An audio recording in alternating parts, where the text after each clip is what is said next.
Have you ever imagined what you might see if you put a camera in a coffin?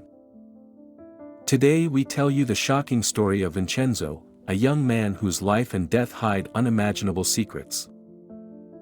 Stay with us until the end, because what the researchers saw in the video of the coffin shocked all their certainties, and the truth behind Vincenzo's death will leave you speechless. Before we get started, be sure to subscribe to our channel and hit the bell so you don't miss out on more amazing stories like this. Vincenzo was born into a wealthy family. His father was a real estate guru and collector of ancient artifacts, while his mother was one of the country's top surgical specialists.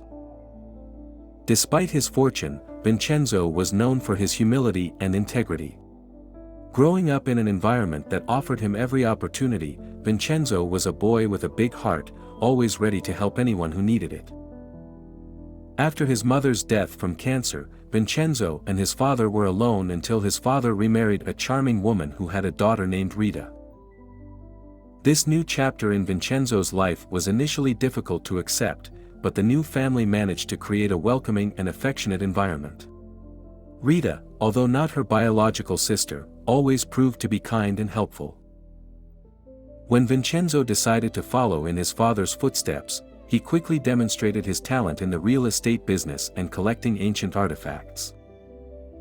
His ability to recognize the value of rare objects was innate, and as time passed, Vincenzo became a respected name in the industry.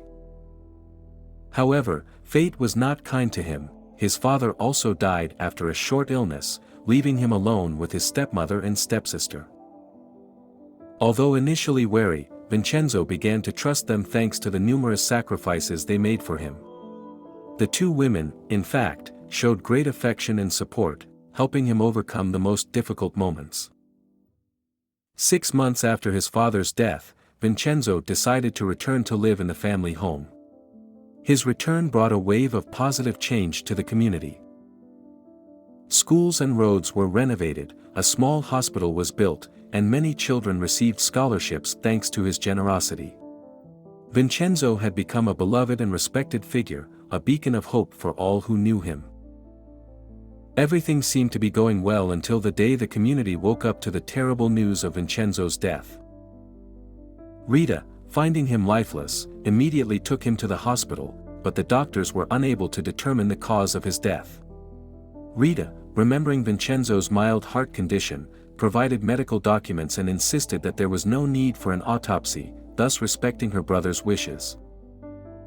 That night, Rita, determined to honor her brother's memory, came across an article about scientists who were conducting research on the deceased, monitoring them for a year. He decided that this would be the right celebration for Vincenzo and contacted the researchers, who enthusiastically accepted. These scientists were known for their innovative and controversial experiments, and the idea of studying Vincenzo's body fascinated them deeply. They promised Rita that they would treat the body with the utmost respect and that their findings could contribute significantly to science. But what do you think? Would you do the same to honor a deceased loved one, or do you believe this type of research is morally wrong? Let us know in the comments. The next day, during Vincenzo's funeral, researchers installed a camera in the coffin, set to record at 7 every evening. After the funeral, Rita returned to Vincenzo's house, but she didn't know that that night would change everything. Vincenzo's house, a place full of memories and precious objects, now seemed empty and desolate without him. Rita tried to find comfort within those walls, but the anguish over the loss of her brother was palpable. At 7 o'clock, the researchers gathered to watch the first footage. What they saw left them speechless. Vincenzo was alive, trapped and desperate to get out of the coffin. Immediately, the searchers went to the police, who dug up the grave and found Vincenzo still alive. The scene was surreal. Vincenzo, pale and weak, but incredibly alive, had been saved just in time.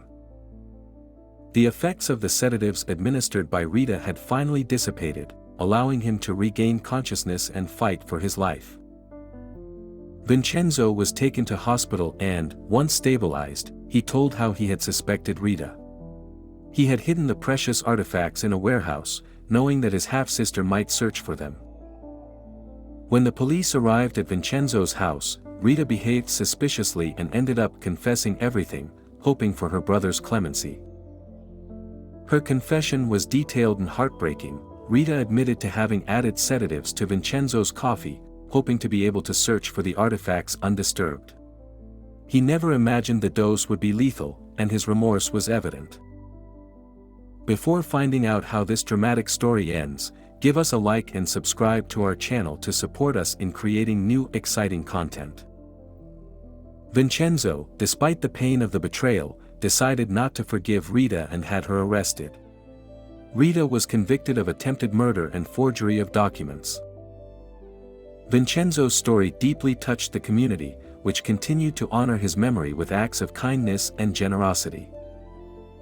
His incredible survival and subsequent justice achieved are a powerful reminder of the importance of truth and justice. After his recovery, Vincenzo continued his philanthropic work, strengthened by his experience. She decided to found a new organization dedicated to fighting heart disease, in memory of her mother and her own struggle. The community, touched by his resilience, joined him in this new mission, bringing hope and change to many. Meanwhile, Rita, during her detention, embarked on a profound journey of reflection and rehabilitation. She spent countless hours contemplating her past actions and the impact they had on others, gradually coming to terms with the enormity of the mistakes she had made. This period of introspection led her to a pivotal realization: she needed to make amends for her wrongdoings. Consequently, Rita began to dedicate herself to volunteer work within the prison, immersing herself in various programs aimed at helping her fellow inmates. She took on responsibilities such as organizing educational activities, participating in support groups, and offering a listening ear to those in need. Through these efforts, Rita sought not only to atone for her sins but also to find a renewed sense of purpose and meaning in her life, fostering a spirit of hope and redemption within the prison walls. Although her relationship with Vincenzo was irreparably damaged, she hoped to one day be able to make amends. Vincenzo's story deeply touched the community, which continued to honor his memory with acts of kindness and generosity. His incredible survival and subsequent justice achieved are a powerful reminder of the importance of truth and justice. Vincenzo became a symbol of resilience and hope. His philanthropic endeavors continued to thrive, bringing light and hope to those who needed it most. The community, united by the tragedy and the rebirth of Vincenzo, continued to work together for a better future. If this story touched you, check out our next video that explores another incredible family mystery. Thanks for following us and see you next time.